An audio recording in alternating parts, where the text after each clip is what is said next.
ہمارے معاشرے میں جاسوسی کا ایک انداز تو یہ ہوتا ہے کہ ہم براہ راست ایسے چبھتے ہوئے سوال پوچھتے ہیں جو اگلے بندے کو پسند ہی نہیں ہے۔ رشتہ آیا تھا، واپس کیوں ہو گیا تھا؟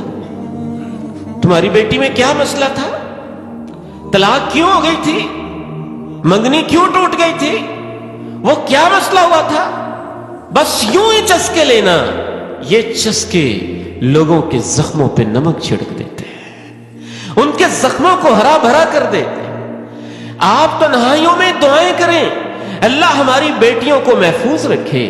اچھا تیری شادی کو 2 سال ہو گئے، بچہ کیوں نہیں پیدا ہوا؟ پیدائش کیوں نہیں ہوئی؟ اور یہ مشاہدات وہ ہیں جو آنکھوں دیکھے اور کانوں سنے ہیں۔ میں اس بہن بیٹی کو آج تک نہیں بھولتا جو ہمارے گھر میں ایک دفعہ مہمان کے طور پہ آئی اور دوبارہ کبھی نہ آئی۔ پوچھا کیا وجہ ہے؟ کہنے لگی میں آپ کے گھر گئی، پتہ نہیں وہ کون سی خاتون تھی، آتے ہی اس نے مجھ سے سوال یہ پوچھا تھا، سنا ہے تجھے طلاق ہوئی ہے، کیوں ہوئی تھی؟ پہلی ملاقات، اور اتنا عجیب سوال۔ آپ لوگوں کے زخموں پہ کیوں نمک چھڑکتے ہیں؟ آپ ان سے ایسے سوال کیوں پوچھتے ہیں جو ان کو بتانا اچھا نہیں لگتا ہے؟ ایک نوجوان مجھے ملا، عرض کرنے لگا، آنکھوں میں آنسو لے کے کہتا ہے دعا کریں اللہ مجھے اولاد دے دے، اللہ مجھے اولاد دے دے۔ میں اتنا پریشان اس بات سے نہیں ہوں کہ میرے پاس اولاد نہیں، جتنا میں لوگوں کے سوالوں سے پریشان ہوں کہ کیوں اولاد نہیں ہوئی ہے؟ 5 سال ہو گئے، 6 سال ہو گئے، 10 سال ہو گئے، 1 سال ہو گئے۔ آپ کو کیا ان سوالوں سے غرض ہے؟ آپ کیوں پردے چاک کرنا چاہتے ہیں؟ آپ کیوں زخموں پہ نمک چھڑکنا چاہتے ہیں؟ آپ مرہم نہیں رکھ سکتے، دلاسا نہیں دے سکتے، حوصلہ نہیں دے سکتے، تو اذیت ناک سوال کیوں کر رہے ہیں؟ یہ پردہ چاک کرنے ہی کا ایک انداز ہوتا ہے۔ اچھا تمہاری تنخواہ کتنی ہے؟ کتنی آمدن ہو جاتی ہے؟ روزانہ کتنے کما لیتے ہو؟ کتنے پیسے ملتے ہیں؟ کیا ہو رہا ہے، کیا نہیں ہو رہا؟ اس طرح کے سوالات، وہ تمام سوالات جو کوئی انسان دوسروں کو نہیں بتانا چاہتا، ہمیں پتہ ہوتا ہے، ہمیں پتہ ہوتا ہے، ہم پھر بھی پوچھ رہے ہوتے ہیں اور اس کو تنگ کر رہے ہوتے ہیں۔ یا معشر من آمن بلسانی، اے وہ لوگوں جو اپنی زبان سے دعوی ایمان کرتے ہو، وَلَمْ يُفْضِ الْإِيمَانُ إِلَىٰ قَلْبِي، ایمان ان کے دلوں میں نہیں پہنچا ہوا۔ لا تؤذِ المسلمین، مسلمانوں کو تکلیف نہ دیا کرو، مسلمانوں کو اذیت نہ دیا کرو، مسلمانوں کو تکلیف نہ پہنچایا کرو، اور ان کی پردے کی چیزوں کی تلاش اور ٹوبے نہ رہا کرو۔ جاسوسی کا ایک اور انداز یہ ہوتا ہے کہ ہم بعض دفعہ جاسوسی کرواتے ہیں معصوم بچوں سے۔ معصوم بچوں کو جب ہم اس چیز کے اندر انوالو کر لیتے ہیں تو ایسا انسان اتنا ظالم ہوتا ہے، صرف یہی نہیں کہ وہ جاسوسی کا مرتکب ہو رہا ہے، وہ بچوں کے خوبصورت مستقبل کو تباہ و برباد کر رہا ہے۔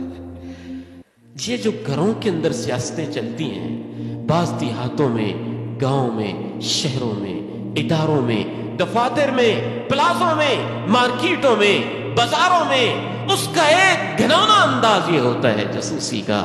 معصوم بچوں سے پوچھا جاتا ہے تمہارے ابو کیا کرتے ہیں، تمہاری ماما کیا کرتی ہیں، تمہاری بہنیں کیا کرتی ہیں، تمہارا بھائی کیا کرتا ہے، گھر میں لڑائی تو نہیں ہوتی، گھر میں یہ تو نہیں ہوتا، گھر میں وہ تو نہیں ہوتا۔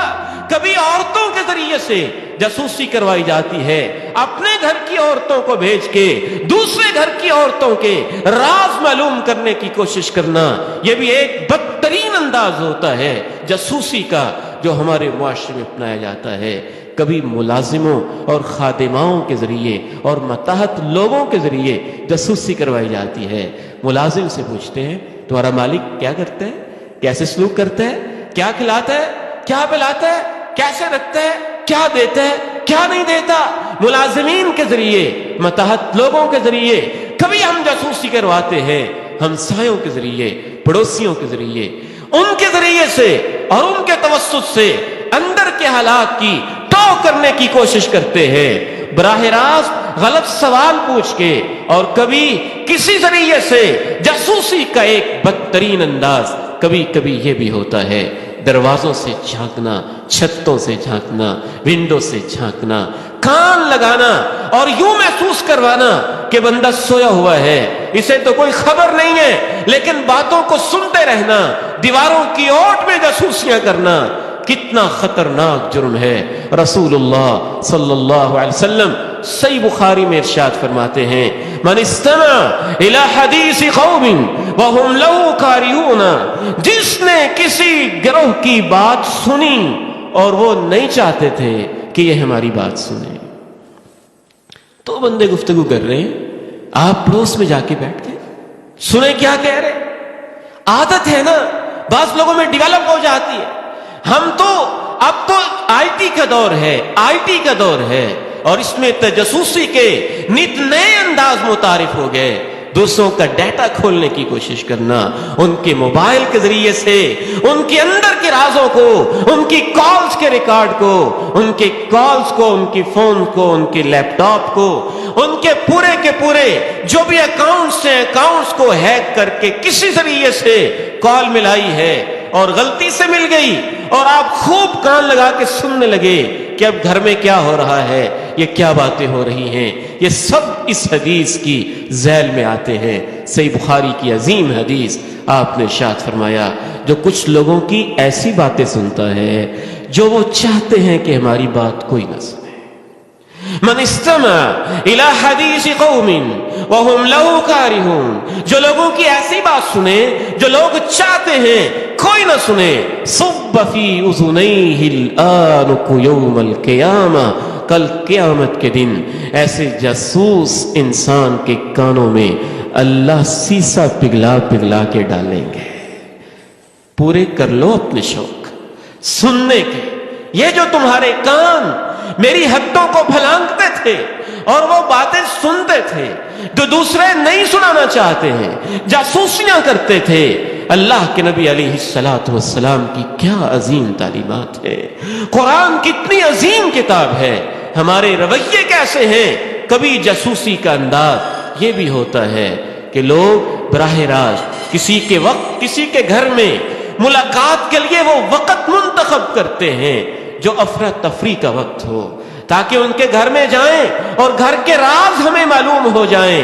میرے بھائیوں، گھر کے اندر کے معاملات تو خصوصاً اللہ اور اللہ کے رسول کی نگاہوں میں اتنے محترم ہیں کہ وہاں کا تو ہر معاملہ ہی پرائیویٹ ہوتا ہے، اور وہ بد تہذیب انسان ہوتا ہے جو دوسروں کے گھروں کے معاملات کو ٹٹولنے کی کوشش کرتا ہے، پرلے درجے کا احمق اور اخلاقیات سے گرا ہوا انسان ہوتا ہے۔ اللہ کے پیارے نبی علیہ السلام کی اگر میں وہ آپ کے سامنے احادیث رکھوں جو گھروں کی پرائیویسی کے متعلق ہے تو اس کے اوپر ایک پورا لیکچر چاہیے ہوگا۔ سورہ نور کا بڑا اہم ترین حصہ یہ ہے کہ گھر کے رازوں کے کیا معاملات ہوتے ہیں۔ اللہ کے پیارے نبی علیہ السلام تشریف فرما ہیں، ایک صاحب ملنے آئے ہیں۔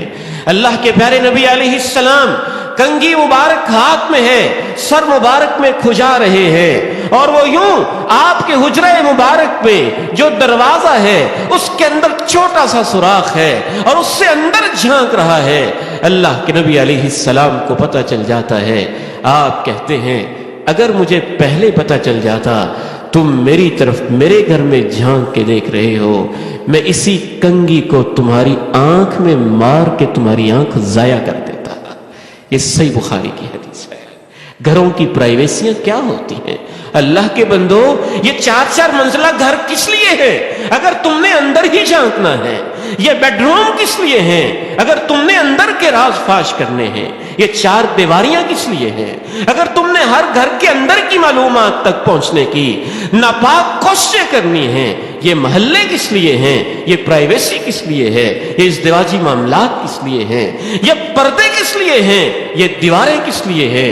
یہ اتنے جتن اپنے گھر کے لیے کس لیے انسان کرتا ہے؟ اگر آپ نے اس کی پرائیویسی میں خلل انداز ہونا ہے اور اس کی نجی معاملات کو اور گھر کے معاملات کو بازاروں میں لے کے آنا ہے، میں بار بار کہتا ہوں اس سوشل میڈیا نے